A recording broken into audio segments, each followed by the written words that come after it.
अस्सलाम वालेकुम। आज का टॉपिक है figure of speech. Figure of speech क्या है, इसके कौन से पॉइंट हैं, इसको कैसे यूज़ करते हैं, आज हम इसको डिस्कस करेंगे। फिगर ऑफ स्पीच एक्चुअली में क्या है कि एक ऐसा लफ्ज़ जो लिटरल मीनिंग तो उसके और है, यानी उसके ओरिजिनल मीनिंग और है, लेकिन उसके सिंबॉलिक मीनिंग कुछ और बन रही हैं। उस लफ्ज़ को हम फिगर ऑफ स्पीच कहते हैं। जैसे एक लफ्ज़ जिसका ओरिजिनल मीनिंग कुछ और है, जैसे कि डाइड, मरना, लेकिन जब हम पास्ट वे यूज़ करते हैं तो वो एक फिगर ऑफ स्पीच हम यूज़ कर रहे हैं कि उसे हम एलैबोरेट कर रहे हैं या एलैबोरेट वे में हम उसे बता रहे हैं, हम उसे प्रेजेंट कर रहे हैं, उसे खूबसूरत तरीके से बता रही हैं, उसे कोई ना कोई सिंबॉलिक मीनिंग दे रही हैं। तो सिंबॉलिक मीनिंग जो होती हैं वो फिगर ऑफ स्पीच कहलाते हैं, जो पोइट्री में बहुत इंपॉर्टेंस रखती हैं। पोइट्री को हम फिगर ऑफ स्पीच के बगैर कंप्लीट कर ही नहीं सकती हैं। उसकी खूबसूरती जो है पोइट्री के, वो फिगर ऑफ स्पीच के साथ ही आती है।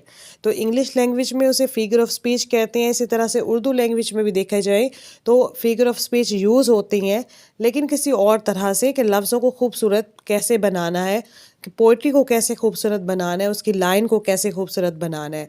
जैसे एक लड़की और फिर हम उसी लड़की को ब्राइड कह देते हैं, तो उसमें फ़र्क क्या आ जाता है कि वो भी लड़की है, वो भी लड़की है, लेकिन उस लड़की को सजाया गया है, खूबसूरत अंदाज में प्रेजेंट किया गया है, तो उसको हम ब्राइड का नाम दे देते हैं। इसी तरह से जैसे हम कहते हैं he is a Superman, he is a iron man. अब वो आयरन मैन तो नहीं होगा ना, वो लोहे का आदमी तो नहीं हो सकता, लेकिन उसकी एबिलिटीज़ इतनी होती हैं, उसकी क्वालिटीज़ इतनी होती हैं, उसकी स्किल्स इतनी होती हैं कि हम उसको आयरन मैन या सुपरमैन बना देते हैं। एक्चुअली में तो वो नहीं होती हैं, लेकिन हम सिंबॉलिक वर्ड वहाँ पे यूज़ कर रहे हैं, तो वो जो सिंबॉलिक वर्ड है उसको हम फिगर ऑफ स्पीच कहते हैं। तो देखते हैं कि फिगर ऑफ स्पीच क्या है और इसके कौन कौन से पॉइंट हैं, उनको हम डिटेल में डिस्कस करेंगे। Figure of speech any intentional deviation from literal statement, कि एक्चुअल स्टेटमेंट जो है, जो एग्जैक्ट वर्ड है उससे डेविएशन है। और comma uses that emphasises, clarifies और embellishes both written and spoken language. ये दोनों तरह से यूज़ होता है, रिटन में भी यूज़ करते हैं और स्पोकन में भी यूज़ करते हैं। Forming an integral part of language, figures of speech are found in oral literatures as well as in polished poetry and prose and in everyday speech. Everyday speech. Everyday speech में भी use होता है, लेकिन ज़्यादा जो इसका usage है वो पोइट्री में किया जाता है, प्रोज में भी किया जाता है, लेकिन पोइट्री को खूबसूरत यही चीज़ ही बनाती है। तो हम इसको वन बाय वन डिस्कस करेंगे कि फिगर ऑफ स्पीच कितने हैं और कौन कौन से हैं और कैसे उनका यूजेज है। तो सबसे पहले हम देखेंगे कि फिगर ऑफ स्पीच है क्या। Figure of speech is a departure from the ordinary form of expression, यानी आम एक्सप्रेशन से हमने रुखसत होना है, और the ordinary course of ideas in order to produce a greater effect, यानी बेहतर इफेक्ट के लिए हम ये करते हैं। उस आइडिया को हम परफॉर्म करते हैं, किस आइडिया को, जो एक ऑर्डनरी आइडिया होता है, एक आम सा आइडिया है, उसे एक्सप्रेशन देकर उसे बहुत अजीम बना देते हैं। जैसे हम अगर देखें कि wow it's raining cats and dog out there. अब कैट्स एंड डॉग क्या है, ये फिगर ऑफ स्पीच है। ये क्या चीज़ है, कैट्स एंड डॉग, ये तो नहीं कि बारिश हो रही कुत्तों और बिल्लियों के साथ बाहर, तो ऐसा तो नहीं है ना। तो ये फिगर ऑफ स्पीच यूज़ किया गया, एक वर्ड जो कि एक्चुअल मीनिंग कुछ और रख रहा है और इसका आउटर मीनिंग जो है, सिंबॉलिक मीनिंग कह लें, वो कुछ और है। तो what is a figure of speech? A figure of speech is a figurative language. Figurative language elaborate, ornate, जिसको सजाया गया है, जिसको बनाया गया है, जिसको हम ये कह लें कि वो अपने असल मीनिंग से हट गई है, जिसको हमने सजा दिया है। In the form of a single word और फ्रेज, एक वर्ड भी हो सकता है, एक फ्रेज भी हो सकती है। It can be a special repetition, arrangement और omission of words with literal meaning, or a phrase with a specialized meaning not based on literal meaning of the word. What? A figure of speech is essentially a word or phrase used in a non-literal sense for rhetorical or vivid effect.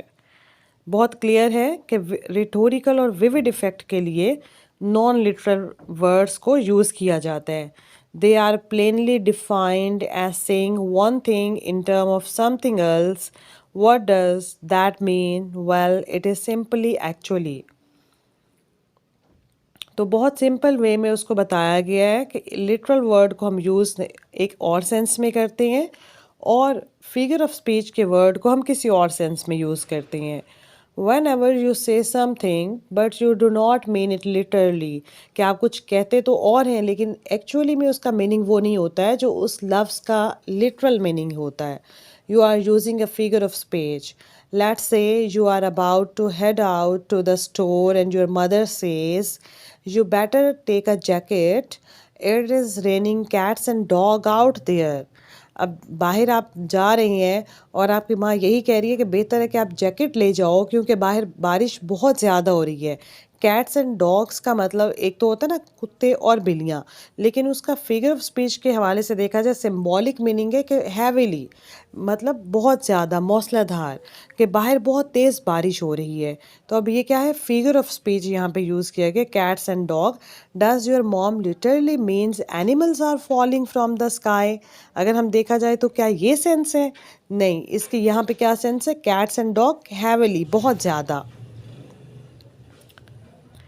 Types है इसकी, next types of figure of speech. Types इसके 4 types हैं लेकिन उसमें फिर सब types हैं। Construction देखा जाए तो कंस्ट्रक्शन बनाना, उसमें कौन सी आ रही है, ठीक है, क्लाइमेक्स और एंटी क्लाइमेक्स। फिर कुछ ऐसी होती हैं कि जो रिजेम्बलेंस के बेस पे हैं। रिजेम्बलेंस मीन एक दूसरे से तशबीह देना, मुशाहबत रखना, तो उसमें कौन सी आ रही हैं वो हम डिस्कस करेंगे। फिर कुछ है एसोसिएशन, यानी कोई ताल्लुक़ रखना, किसी 2-3 चीज़ों के दरमियान में ताल्लुक़ होना, उसमें जो है टाइप्स हैं हम उनको भी डिस्कस करेंगे। और कंट्रास्ट, जो कि कंट्रास्ट में आ रही हैं, जो ऑपोजिट में आ रही हैं, जो एंटी हैं एक दूसरे के, उनको भी हम डिस्कस करेंगे। वन बाय वन हम इनको डिटेल में बताएंगे। तो सबसे पहले जो फिगर ऑफ स्पीच हम यूज़ करने वाले हैं, बताने वाले हैं, वो सिमिली है। इन अ सिमिली, सिमिली क्या है, comparison, indirect comparison between two dissimilar things, कि दो चीज़ों के, दो मुतज़ाद चीज़ों के दरमियान में इनडायरेक्ट कंपैरिजन है। A comparison is made between two objects of different kinds which have however one point in comma, and the simile is usually introduced by words are like or as or so. Example, as the hurt part after the water brooks, so pantheon my soul after thee, O God. अब इसमें देखें कि simile क्या है, किस तरह से उन्होंने इनडायरेक्ट कंपैरिजन किया हुआ है टू डिसिमिलर थिंग्स के बारे में। नेक्स्ट जो है इसमें बहुत क्लैरिटी है इस पिक्चर में।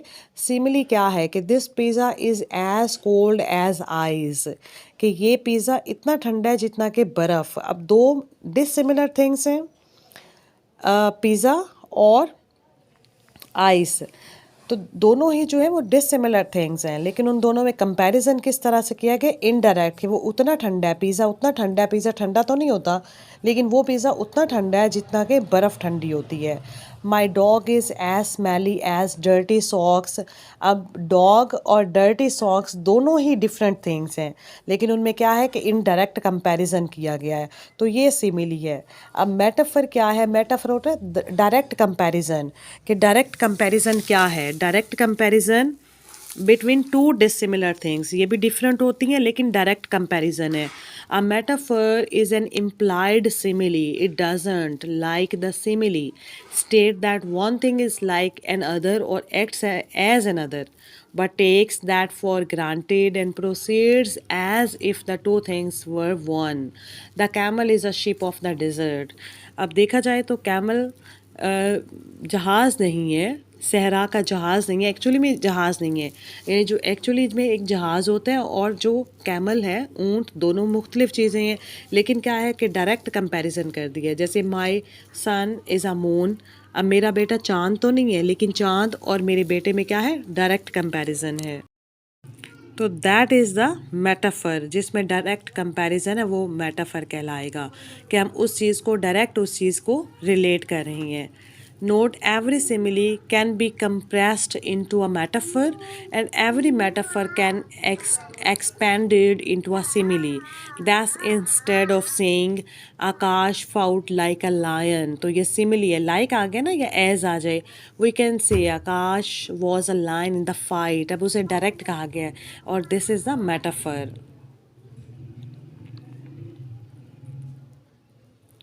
नेक्स्ट है पर्सोनिफिकेशन। पर्सोनिफिकेशन कोई क्वालिटी देना, ह्यूमन ट्रेट, किसी नॉन लिविंग थिंग को लिविंग थिंग जैसी क्वालिटी दे देना, ट्रेड दे देना, वो पर्सोनिफिकेशन कहलाता है।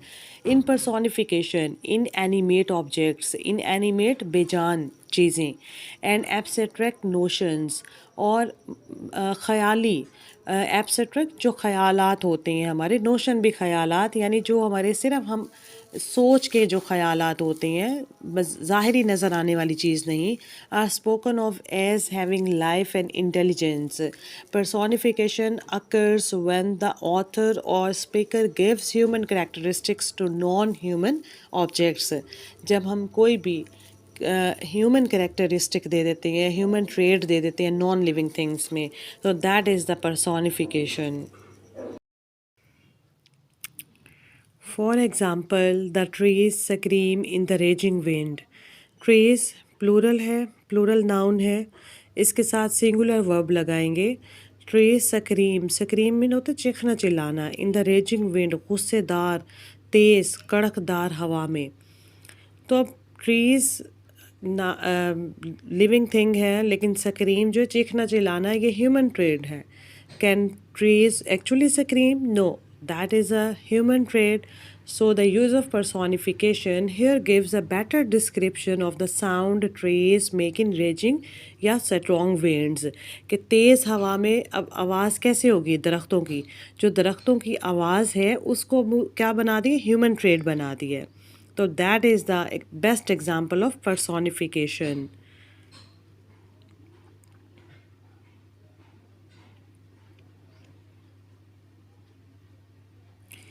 पर्सोनिफिकेशन के बाद एपोस्ट्रॉफी। एपोस्ट्रॉफी एक तो पंचुएशन में भी यूज़ करते हैं और एक फिगर ऑफ स्पीच भी है। Apostrophe, an apostrophe is a direct address to the dead, यानी जो मुर्दा है उनके साथ डायरेक्ट एड्रेस करना, बात करना, बोलना या उन्हें कुछ ना कुछ कहना। टू द एब्सेंट या फिर जो एब्सेंट हो, और टू आ पर्सोनिफाइड ऑब्जेक्ट और आइडिया, या फिर पर्सोनिफाइड यानी वो चीज़ जिसको पर्सोनिफाई किया गया है उसके साथ बात करना, ये एपोस्ट्रॉफी कहलाता है। This figure is a special form of personification, और ये एक तरह से पर्सोनिफिकेशन का ही पार्ट है।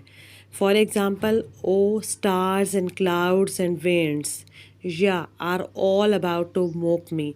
अब स्टार्स, क्लाउड, विंड्स इंसान पे हंस तो नहीं सकते ना, मोक मीन मजाक उड़ाना, इंसान पे हंसते नहीं हैं, लेकिन क्या है क्योंकि पर्सोनिफाइड ऑब्जेक्ट्स हैं, तो पर्सोनिफाइड ऑब्जेक्ट्स के साथ डायरेक्ट जब हम बात करते हैं, ओ, दा, यू, इस तरह के वर्ड्स जब यूज़ करते हैं तो वो एपोस्ट्रॉफी कहलाते हैं। If you really pity me, crush, sensation and memory, let me become as not, but if not, depart and leave me in darkness। अब एक इंसान जो है वो इन चीज़ों के साथ बात कर रहा है, सितारों से बात कर रहा है, क्लाउड से, विंड से, तो एक्चुअली में मैं कोई बात तो नहीं कर सकता ना, लेकिन क्या है डायरेक्ट उनके साथ बात की जा रही है, और इस फॉर्म को, इस फिगर ऑफ स्पीच को हम एपोस्ट्रॉफी कहते हैं। Addressing someone absent, dead or non-human as if that person or thing were present। बहुत अच्छी एग्जाम्पल है और बहुत अच्छी डेफिनेशन है, आसानी से easy to understand. O nature, thou art my goddess, little lamb who made thee blow winds blow। The best example of apostrophe also।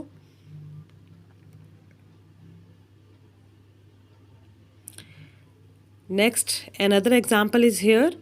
Oh, lovely orange, you golden treat. Oh, tell me, why are not you easy to eat? It is a best example, also best example of apostrophe.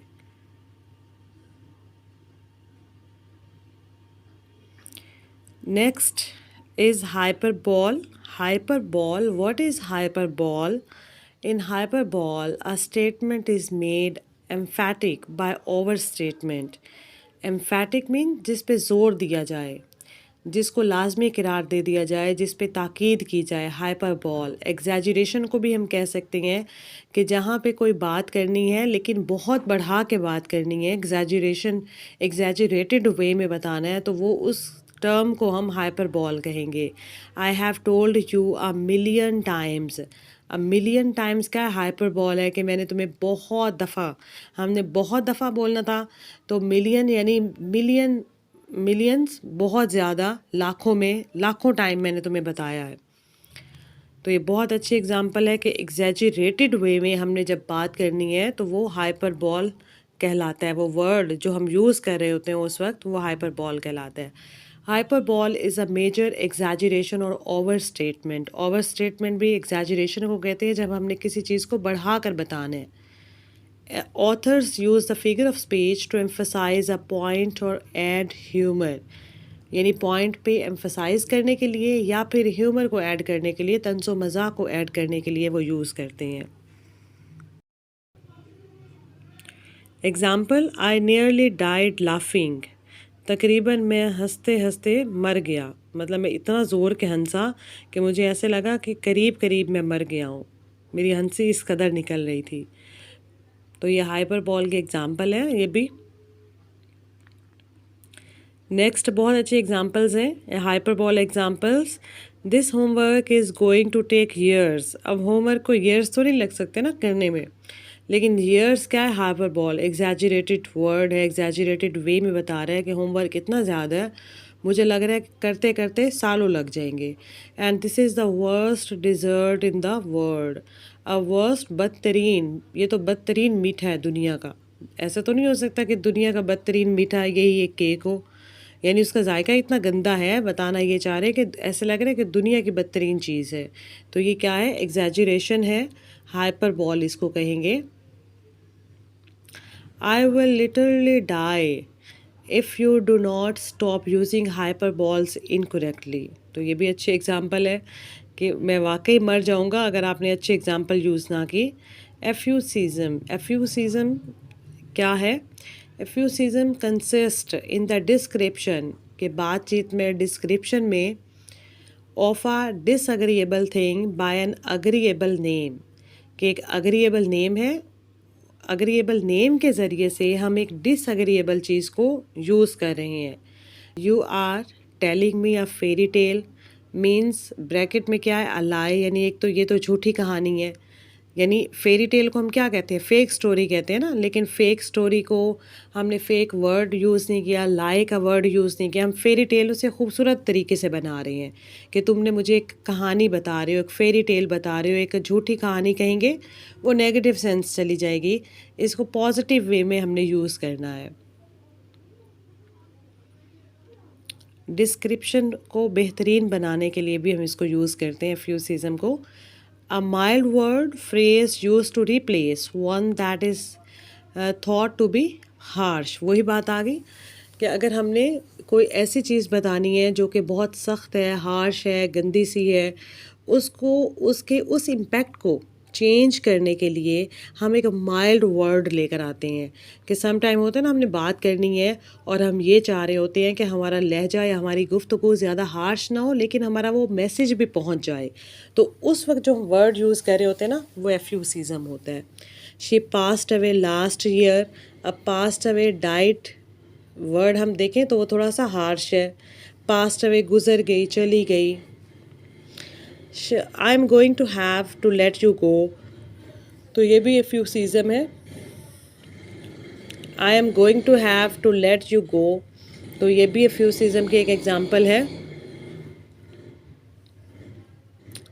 एफ्यूसिज्म और एफ्यूज़म दोनों में फ़र्क क्या है देखते हैं, थोड़ा सा ये फ़र्क है, एलैबोरेशन में, उसके डिस्क्रिप्शन में फ़र्क है। A figure of speech use to replace harsh और unpleasant words means passed away is euphemism for died as it offers a gentle gentler way of expressing the concept of death. और euphuism the highly elaborate and ornate यानी सजा कर आरस्ता करके किसी चीज़ को पेश करना, स्टाइल ऑफ राइटिंग और speaking characteristic by excessive use of alliteration, alliteration जिसमें एक साउंड मैच हो रहे होते हैं. The prose in Shakespeare words such as Romeo Juliet showcases the rich and intricate language style of Euphuism. तो दोनों का ये कंपैरिजन है. Next antithesis. In antithesis a striking opposition और कंट्रास्ट ऑफ वर्ड्स और सेंटिमेंट्स, यानी ऑपोजिशन या contrast में हो, जहाँ पे बात चल रही हो यानी ऑपोजिट हो, is made in the same sentence, एक ही सेंटेंस में. It is employed to secure emphasis, emphasis देने के लिए हम वो ऑपोजिट वर्ड यूज़ कर रहे हों. Speech is silver, but silence is golden. Love and hate, good and evil, peace and war. Opposite word हैं दोनों, एक दूसरे के कंट्रास्ट में बात की जा रही है, कंट्रास्ट वर्ड यूज़ किए जा रहे हैं. नेक्स्ट है oxymoron. Oxymoron is a special form of antithesis. Antithesis जो हमने अभी पढ़ा है कि जिसमें ऑपोजिट वर्ड हमने यूज़ करने हैं, whereby two contradictory qualities are predicted at once of the same thing. कि दो एक जैसी हम क्वालिटीज़ को, जो एक जैसी क्वालिटीज़ को हम नहीं, दो जो डिफरेंट क्वालिटीज़ हैं उनको एक ही फ्रेज़ में बंद कर रहे हैं, यानी एंटीथेसिस भी हैं, एक दूसरे के वो मुखालिफ हैं, लेकिन हम एक साथ उसको यूज़ कर रहे हैं उन दोनों क्वालिटीज़ को. I am busy doing nothing. Oxymoron example, suppose pretty अगली. अब अगली और प्रीटी दोनों ही ऑपोजिट हैं, दोनों ही एंटीथेसिस हैं, दोनों ही कॉन्ट्राडिक्टरी क्वालिटीज़ हैं, लेकिन हम एक साथ उसको स्पेशल फॉर्म है, यानी उसको स्पेशल फॉर्म बनाने के लिए जो हम वर्ड यूज़ करते हैं उसे ऑक्सीमोरॉन कहते हैं. ऑक्सीमोरॉन के एग्जांपल में non secret, orderly confusion, deafening silence, confirmed rumour.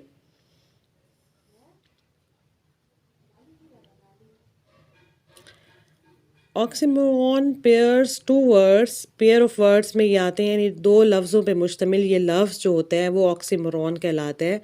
With opposing meaning and the contradictory term seems illogical but reveal a deeper truth when analyzed together.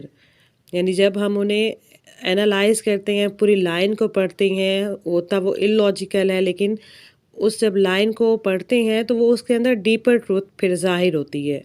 Bitter sweet, pretty ugly, living dead is example of oxymoron. Next है epigram. Epigram is a brief pointed saying. Saying mean जो कि कोई call हो, ज़रबुल मिसल जिसे कहते हैं, किसी की सेइंग, किसी का माकूला. पॉइंटेड सेइंग हो, frequently introducing antithetical ideas which excite, surprise and arrest attention, witty thought. बहुत इजी अंडरस्टैंडिंग है इसमें कि एक्साइट कर रहा है जो सरप्राइजिंग को, सरप्राइजिंग कंडीशन को, फिर अटेंशन को कैप्चर कर रहा है, और जिसमें मज़ाहिया किस्म की सोच भी है. एपिग्राम उसको कहते हैं कि कोई ना कोई ऐसा कॉल है, किसी का कोई, किसी की सेइंग, किसी की बोलने वाली कोई भी लाइन जिसमें ये सब चीज़ें पाई जाती हैं. The child is a father of the man. Fools rush in where angels fear to tread. Tread चाल को कहते हैं. An art lies in concealing art. तो is the example of epigram. Epigram is a brief, pointed saying frequently introducing antithetical ideas which excite surprise and arrest attention. Example है, mankind must put an end to war और war will put an end to mankind. कि mankind को क्या करना चाहिए, इंसान को क्या करना चाहिए, war को ख़त्म करना चाहिए, और war को क्या करना चाहिए, इंसानों को ख़त्म, war जो करेगी वो इंसानों को ख़त्म करेगी. अगर एक काम ना हुआ तो दूसरा काम तो ज़रूर होगा, जिसमें विटी थॉट भी आ जाती है. Live simply so that others may simply live. keep calm and write an epigram।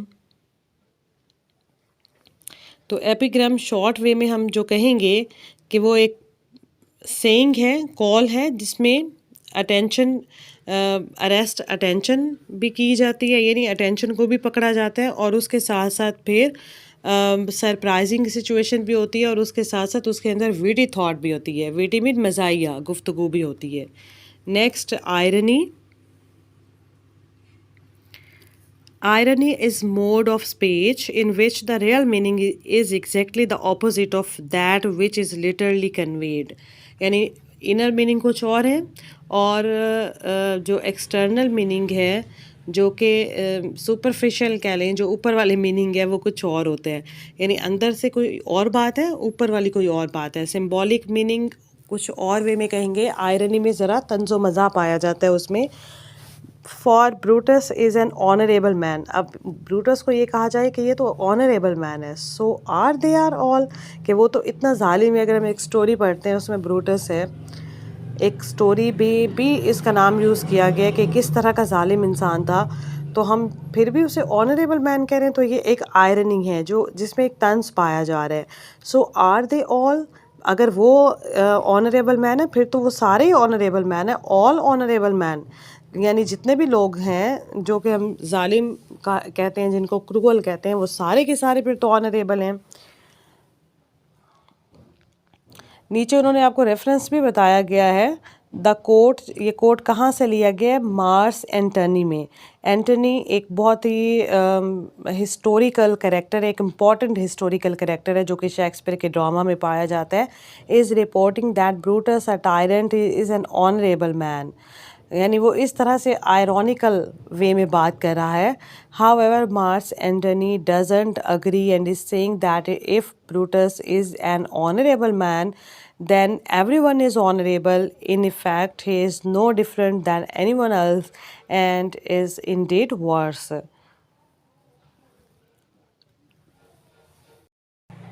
Next है pun. A pun is use of word in such a way that it is capable of more than one application। कि जो कि यानी पन का meaning क्या है कि उसका एक से ज़्यादा मतलब होगा, कि वो कैपेबल होता है, वो वर्ड कैपेबल होता है कि उसकी और भी एप्लीकेशन है, यानी उसको कहीं और भी यूज़ किया जा सकता है। The object being to produce a ludicrous effect. Ludicrous होता है मज़ाहिका खेज़, यानी पन के मीनिंग जो है वो सिंपली शॉर्ट मीनिंग अगर देखा जाए तो मज़ाहिका खेज़ असर है, यानी मज़ाहिका खेज़ बात करना, कि उसका मतलब हम लॉजिकल भी ले सकते हैं, उसका मतलब हम विटी वे में भी ले सकते हैं। Is life worth living, it depends upon the liver. अब ये क्या है, मज़ाहिया बात किस तरह से लगती है? बात है भी सही, ठीक है, बात गलत भी नहीं है कि लीवर पे ही डिपेंड करता है, लेकिन अगर ज़िंदगी काबिल है, रहने के काबिल है, तो क्या वो लीवर पे डिपेंड करती है? अब अगर इसका विटी वे देखें तो विटी वे क्या है कि खाना पीना आप अपने एहतियात में रखें, उसको पूरा करें। खाने पीने में आप अपने आप को ज़रूर देखें कि आपको क्या चीज़ अच्छी लग रही है या आपकी सेहत के लिए क्या चीज़ अच्छी है। तो लीवर का उसमें क्या है, बहुत इम्पॉर्टेंट रोल है। तो पन क्या है कि आप अच्छी बात करें, लॉजिकल बात करें, लेकिन उसमें मजाक भी शामिल है। I like eggs, but I couldn't eat a one. A boiled egg for lunch is hard to beat. Grammar lovers have lots of comma sense. A pessimistic blood type is B negative। तो इसमें क्या है, दोनों चीज़ें पाई जा रही हैं। Next है metonymy. Metonymy literally a change of name. अगर इसका नाम तब्दील करें, an object is designated to be the name of something else which is generally associated with it. कि ऑब्जेक्ट जो है, जो कि डेजिग्नेट किया गया है एक ऐसे नाम के साथ जिसका और भी मतलब है, और वो क्या है, जर्नली एसोसिएटेड विद इट, जो कि बहुत उसके साथ गहरा ताल्लुक भी रखता है। For example the crown for the king. अब किंग और क्राउन में क्या है, बहुत एसोसिएशन है, गहरी एसोसिएशन है, कि किंग और क्राउन दोनों हम साथ साथ लेंगे, कि बादशाह और उसका ताज, तो दोनों क्या है, एसोसिएशन भी रखते हैं। और वो जो ऑब्जेक्ट है, जैसे क्राउन ऑब्जेक्ट जो है वो डेजिग्नेटेड है, यानी डेजिग्नेट कर रहा है उस नाम के साथ, उस नाम के साथ जुड़ा हुआ है एक तरह से। When something is referred to as a related thing, she met with the White House yesterday. A White House and president are closely related in the US. So the building can stand for the people who work there. तो दोनों में association भी है। White House declared that we are at war with Mars. White House it metonymy for the president association है. After leading the rebellion, he seized the throne. The throne is a metonymy for the absolute power or the power to rule.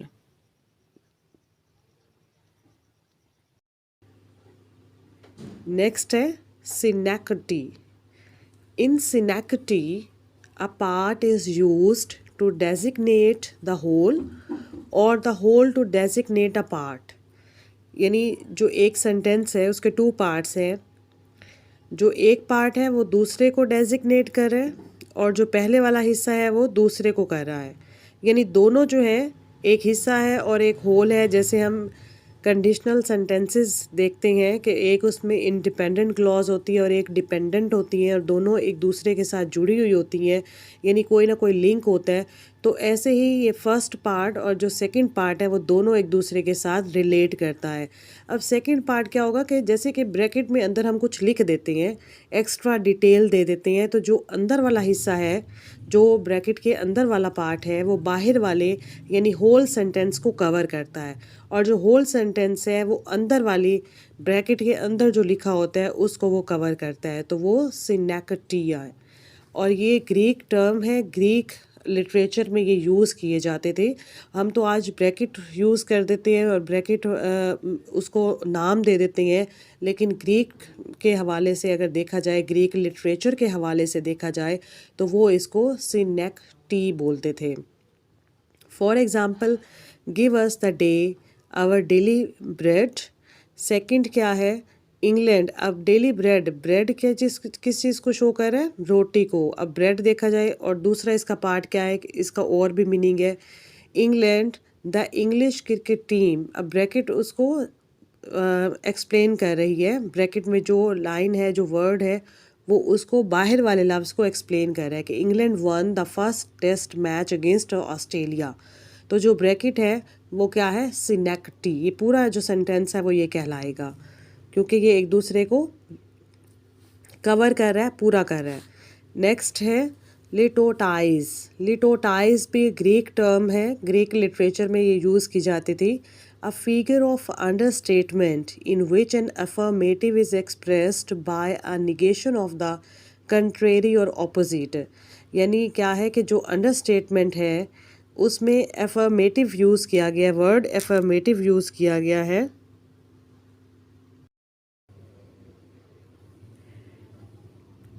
यानी जो statement है वो affirmative होगी, expression जो है वो affirmative होंगे, लेकिन एक निगेशन होगी।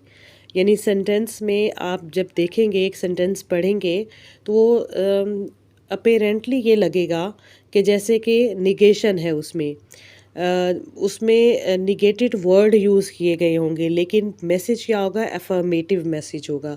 मैसेज जो देना चाहेंगे वो अफर्मेटिव होगा, वो अफर्मेशन में होगा, वो पॉजिटिव में होगा। ऑफ द कॉन्ट्रेरी और ऑपोजिट, जो कि ऑपोजिट है, कॉन्ट्रेरी जो मुखालिफ है, एक दूसरे के मुखालिफ है, उसमें वो निगेशन होगी। Example, a few unannounced quizzes. Unannounced यानी जो गैर एलानिया क्विज़ेज़ हैं, आर नॉट इनकन्विंसेबल। अब अन भी यूज़ हो गया है जो निगेशन में है जो वर्ड, और इन भी जो है वो निगेशन में है, ये वर्ड भी यूज़ हो गया। तो ये क्या है, बेस्ट एग्जांपल ऑफ लिटोटाइज है। नेक्स्ट भी एक और है इसका पार्ट लिटोटाइज का, कि in litotes an affirmative is conveyed by negation of the opposite, the effect being to suggest a strong expression by means of a weaker. It is the opposite of hyperbole. Example, the man is no fool mean very clever. यानी हम word क्या use करते हैं कि आदमी जो है वो पागल नहीं है, और उसका मीनिंग क्या हो गया कि बहुत होशियार है, हम कहना ये चाह रहे हैं, लेकिन उसे पॉजिटिव यानी नेगेटिव सेंस को हम पॉजिटिव देते हैं। There is not anything I would not eat when I am hungry. अब एक्चुअली बात क्या बतानी है कि आई एम हंग्री, लेकिन वर्ड्स क्या यूज़ किए, निगेटिव वर्ड यूज़ किए हैं कि there is nothing anything I would not eat, not का वर्ड यूज़ हो गया, निगेशन हो गई। ट्रांसलेशन भी इसकी बताई गई है कि आई विल ईट एनीथिंग, मैं कोई ना कोई चीज़ खाऊंगा, व्हेन आई एम हंग्री, जब मैं भूखा होता हूँ। तो पॉजिटिव सेंस है, पॉजिटिव सेंस एक देनी है लेकिन निगेटिव वर्ड यूज़ करके। नेक्स्ट है ट्रांसफर्ड एपिथेट। ट्रांसफर्ड एपिथेट क्या है, in this figure and epithet, epithet bracket में यूज़ किया गया है कि क्या चीज़ है, वर्ड और phrase that describes a person और थिंग, कि जो एक ऐसा लफ्ज़ या एक ऐसी फ्रेज़ जो कि पर्सन और चीज़ को ही बताती है, चीज़ को डिस्क्राइब करती है, is transferred from its proper word to another that is closely associated with it in the sentence, कि जो ट्रांसफ़र करता है प्रॉपर वर्ड के साथ जो कि उस लफ्ज़ के साथ बहुत ही एसोसिएशन रखता है सेंटेंस में। जैसे ड्रीमलेस स्लीप, अब स्लीप तो है और ड्रीम और स्लीप का कनेक्शन भी है कि जब हम सोते हैं तो ख्वाब देखते हैं, लेकिन ड्रीमलेस बेख्वाब, बेख्वाब नींद यानी जिसमें कोई ख्वाब नहीं है। तो ये क्या है, ट्रांसफ़र एपिथेट, जिसमें जो वर्ड है या जो फ्रेज़ है जो पर्सन और चीज़ को डिस्क्राइब कर रहा है वो उस लफ्ज़ के साथ यानी स्लीप के साथ एसोसिएटेड भी है। नेक्स्ट है इंटेरोगेशन। इंटेरोगेशन मीन जिसमें कोई सवाल है। इंट्रोगेटिव सेंटेंस जैसे होते हैं ए द रिटोरिकल क्वेश्चन, जिसमें रिटोरिकल क्वेश्चन होते हैं, जिसमें एलैबोरेटेड वर्ड्स होते हैं, एलैबोरेटेड वे में क्वेश्चंस पूछे जाते हैं। Interrogation is the asking of a question not for the sake of getting an answer, जिसमें हम आंसर की तलाश में नहीं होते हैं, हमें आंसर नहीं चाहिए होता है, बस इंट्रोगेटिव वे में हम पूछ रहे होते हैं, हम सवाल पूछ रहे होते हैं, और हमें जवाब का पता भी होता है, हम जवाब अगले बंदे से चाह भी नहीं रही होती हैं, जस्ट हमने सवाल जो करना है वो इस सेंस में करना है। जैसे सम टाइम एक्सक्लेमेटरी सेंटेंसेस में भी इंटेरोगेशन होती है कि what a beautiful picture, what आगे इंटेरोगेटिव है, इंटेरोगेटिव सेंटेंस है, लेकिन क्योंकि एक्सक्लेमेटरी वे में पूछा जा रहा है तो इसीलिए वहाँ पे हम एक्सक्लेमेटरी मार्क लगाते हैं, क्वेश्चन मार्क नहीं लगाते हैं।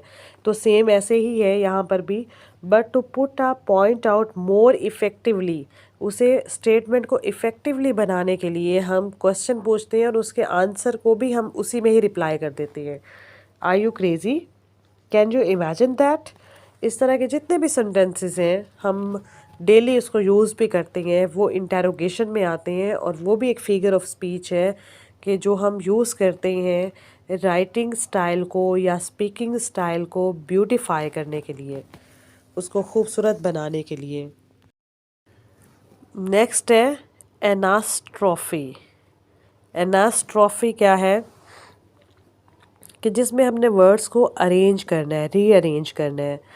जैसे परस्यूड यू आई शैल, हम अक्सर क्या लिख देते हैं, आई शैल परस्यूड यू या आई शैल यू परस्यूड।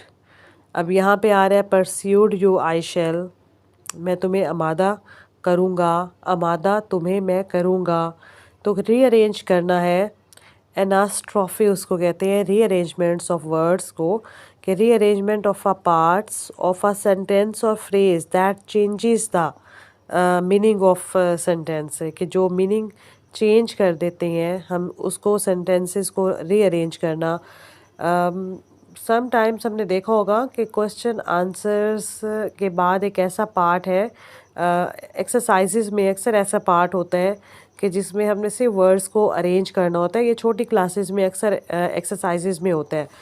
तो रीअरेंज करना वर्ड्स के, क्योंकि अरेंजमेंट के जब हम अरेंज कर रहे होते हैं तो उसकी मीनिंग चेंज हो जाती है, और अगर हम अरेंज करके नहीं लिखते तो उसका मीनिंग और हो जाता है। तो उस वे में हम अरेंज करते हैं कि हम सब्जेक्ट और वर्ब और ऑब्जेक्ट और फिर उससे रिलेटेड ग्लॉसेस और जो बाकी जो वर्ब्स और जो बाकी अरेंजमेंट है उसको हम एक साथ लेकर आए। Anastrophe, the deliberate changing of normal word order for emphasizes। और अक्सर क्या होता है कि emphasizes के लिए हम उस नॉर्मल वर्ड ऑर्डर को चेंज कर देते हैं कि उसका मीनिंग चेंज ना हो लेकिन कहीं ना कहीं emphasizes हो जाए किसी न किसी बात पे ताकीद देने के लिए। जैसे हम सम टाइम लिखते हैं कि I shall win the match surely. Some time हम इस तरह से लिखते हैं और सम टाइम हम क्या करते हैं कि I surely shall win the match. तो श्योरली को हम शुरू में भी लगा सकते हैं कि श्योरली और फिर उसके बाद हम कॉमा लगाएंगे। तो इस तरह से क्या है कि उस वर्ड को एम्फसाइज करने के लिए, उस सेंटेंस को एम्फसाइज करने के लिए, उसको एम्फेटिक बनाने के लिए हम इस तरह के वर्ड यूज़ करते हैं कि सम टाइम हम उस वर्ड को पहले लगा देते हैं, कहीं दरमियान में पुट कर देते हैं, कहीं लास्ट पे कर देते हैं। तो उससे उसका थोड़ा सा मीनिंग इतना चेंज नहीं होता लेकिन उसका उस सेंटेंस में एम्फसाइजेस सिचुएशन पैदा हो जाती है। नॉर्मल वर्ड ऑर्डर क्या है? One swallow doesn't make a summer, कि एक स्वेलो तो समर नहीं बनाता। अब क्या है, एनास्ट्रॉफी में हम क्या देखते हैं कि one swallow doesn't a summer make, यानी दोनों सेंसेस में ठीक है लेकिन क्या है, एनास्ट्रॉफी में हमने थोड़ा सा उसको चेंज कर दिया, नॉर्मल ऑर्डर को चेंज कर दिया क्योंकि एम्फसाइजेस के लिए। नेक्स्ट है एक्सक्लेमेशन। एक्सक्लेमेशन क्या है? एक तो एक्सक्लेमेटरी मार्क भी हम पंचुएशन में यूज़ करते हैं और एक एक्सक्लेमेटरी फॉर्म है जो कि हम फिगर ऑफ स्पीच में यूज़ करते हैं। It is a figure in which the exclamatory form is used to draw greater attention to a point than a mere bald statement of it could do। कि sometime क्या है, attention को greater करने के लिए, उसको बढ़ाने के लिए, अटेंशन को कैप्चर करने के लिए उसे ज़्यादा ड्रॉ कर देते हैं, ज़्यादा अटेंशन को कैप्चर करने के लिए उसे ज़्यादा प्योरीफाई बना देते हैं। तो वहाँ पे वो जो हम वर्ड यूज़ करते हैं वो एक्सक्लेमेटरी फॉर्म होती है कि what a piece of work is man, how beautiful Helen of Troy was. तो ये क्या है, एक्सक्लेमेशन है। इसमें इतना फ़र्क नहीं है, जो हम पंचुएशन में एक्सक्लेमेशन मार्क यूज़ करते हैं और जो फिगर ऑफ स्पीच में करते हैं वो ऑलमोस्ट सेम है। बस फिगर ऑफ स्पीच में ये देखा जाता है कि जो वर्ड या लाइन हम यूज़ कर रहे हैं वो एक्सक्लेमेशन है और वो फिगर ऑफ स्पीच में आ गया, और जब वो हम मार्क लगाते हैं वो पंचुएशन आ गई, वो एक्सक्लेमेटरी मार्क है। In this figure, the exclamatory form is used to draw greater attention to a point than a mere bald or plain statement of it could do. How sweet the moonlight on upon this bank। तो ये क्या है, exclamation है। Next है climax. Climax का meaning जो है वो होता है कि पीक पॉइंट। जब हम एक स्टोरी, एक नॉवल, एक ड्रामा हम पढ़ रहे होते हैं या राइट कर रहे होते हैं तो उसमें हम देखते हैं कि एक क्लाइमेक्स पॉइंट होता है, एक पीक पॉइंट होता है जहाँ पे स्टोरी जो है वो अपने अरूज पे होती है, वो अपने पीक पॉइंट पे होती है और उसके बाद उसका डिक्लाइन आना शुरू हो जाता है। यानी पहले स्टार्टिंग क्या होता है, वो सारी एक फॉर्मेशन होती है जो कहानी को किस तरह से हमने लेकर चलना है, उस क्लाइमेक्स की तरफ कैसे जाना है। जैसे हीरो की एक सारी स्ट्रगल दिखाते हैं, फिर उसका एक पीक पॉइंट दिखाते हैं कि ये उसकी स्ट्रगल उसने अचीव कर ली, ये उसका पीक पॉइंट है। और उस पीक पॉइंट के बाद सम टाइम स्टोरी में क्या दिखाया जाता है, वो फॉल दिखाया जाता है कि डाउनफॉल उसका कैसे हुआ, क्लाइमेक्स पे जाके फिर डाउनफॉल हो गया। तो वो डाउनफॉल एक अलग चीज़ है। क्लाइमेक्स जो उसका अरूज होता है, वो जो क्लाइमेक्स हम उसमें उसको शो करने के लिए जो वर्ड्स यूज़ करते हैं फिगर ऑफ स्पीच में, climax is the arrangement of a series of ideas.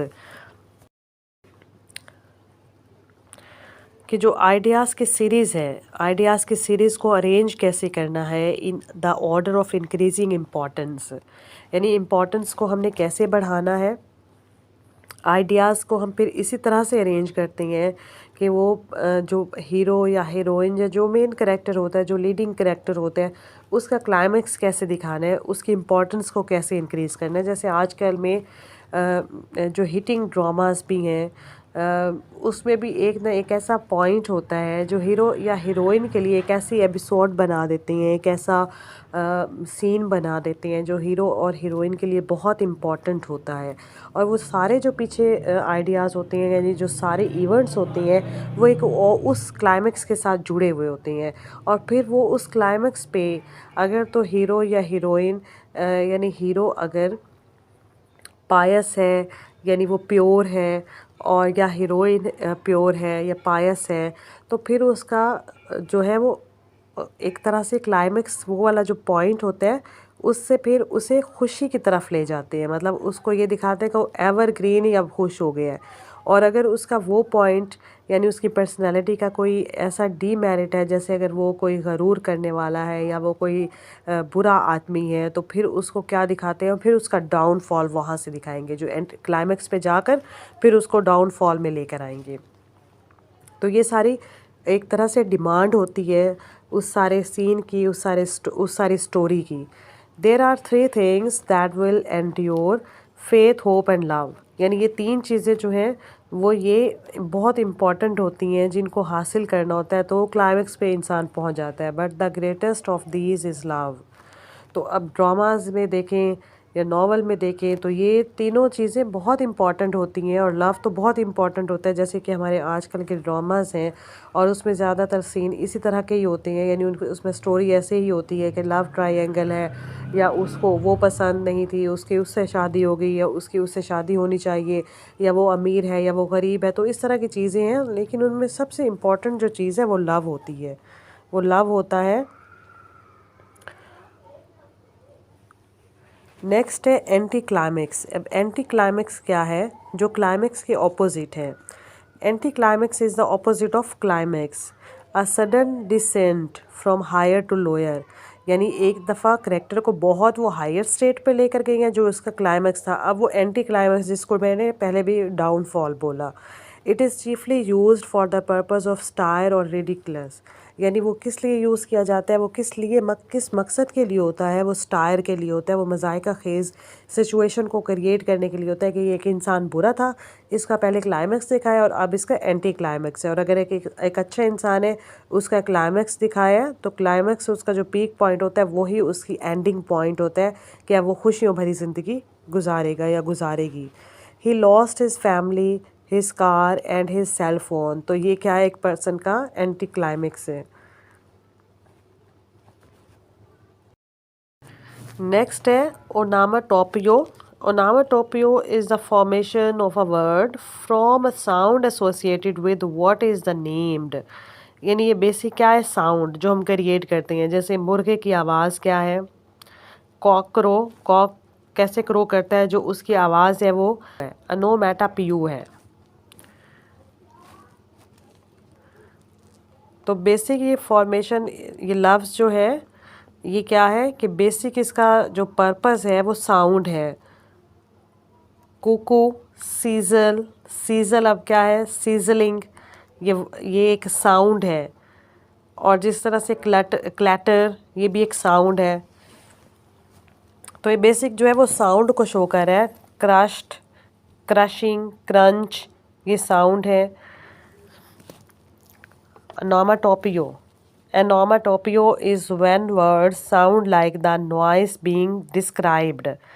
Crunch, went, the leaves, cars smashed into each other. Next इसकी बेस्ट एग्जांपल्स हैं: lion roared, car crashed, phone rings, car horn beeped, the wolf howled. ये सारी voices हैं, sounds हैं। The bee bast.